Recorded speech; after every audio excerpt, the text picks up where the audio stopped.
remember when I was running down the steep driveway and the war was over, and it meant there was no more separation. There was no more pain. There were no more talk of death. And I was just a little kid. I really didn't know what it meant for the war to be over.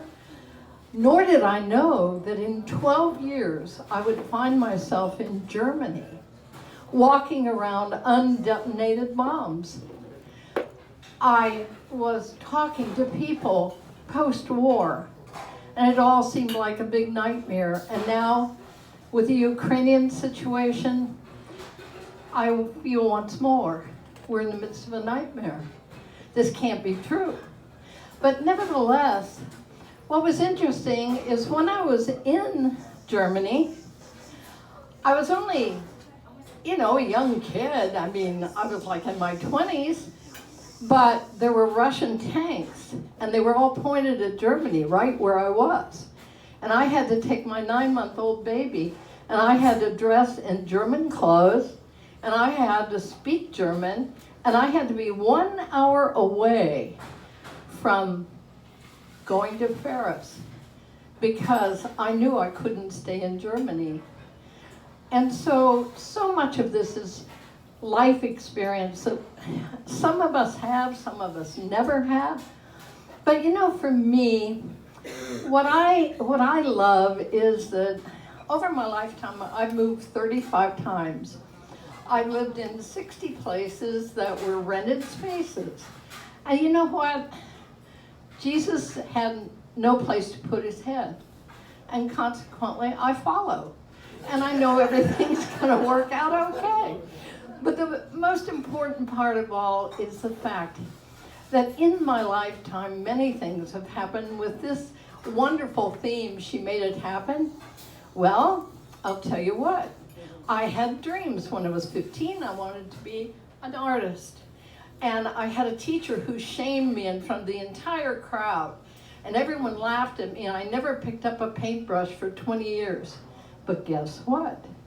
30 years later, I had a piece that was outside the Louvre in Paris. She made it happen.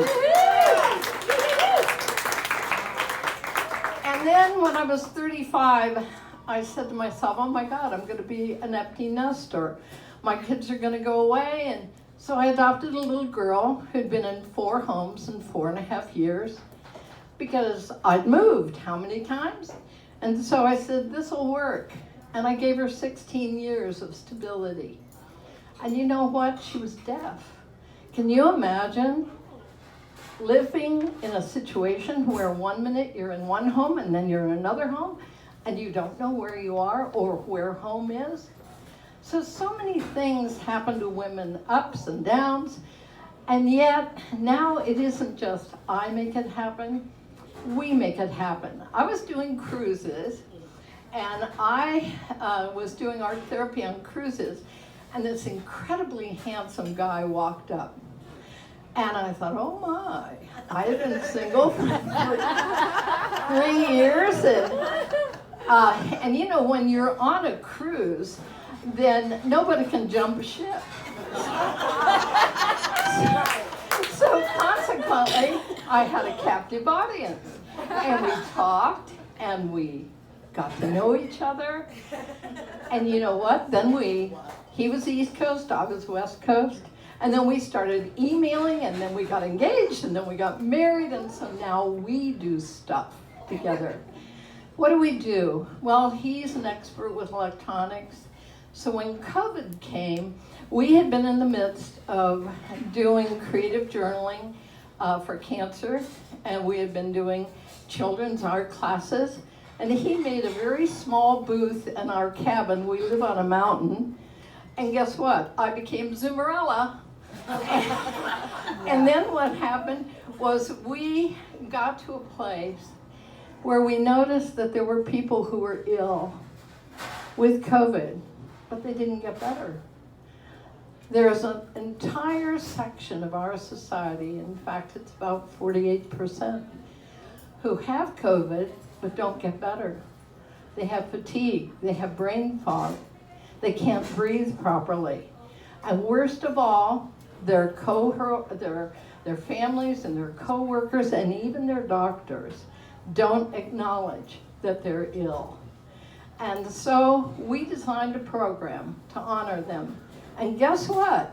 We cut through all of the red tape, and a hospital hired us, and now we do art therapy and meditation. Nice. We use words, and above all, people are beginning to dream dreams again. Langston Hughes said that, we should hold fast to dreams, because without dreams, we're like a bird with a broken wing. And I want to leave you with these words. I love this from La La Land. A bit of madness is key to give us new colors to see. Who knows where it will lead us? And that's why they need us. So bring on the rebels, ripples and pebbles, and the painters and poets and plays. Here's to the fools who dream, crazy as they may seem. Here's to the hearts that break. Here's to the mess we make. I love being a woman. I loved watching Anne see the best in all of us. I loved watching Louis and Stevie perform. I loved Doyle's performance. I feel like I've come home tonight. And so I want to celebrate each and every one of you out there. As we celebrate women this month, it's not been easy, but you know what? We make it happen.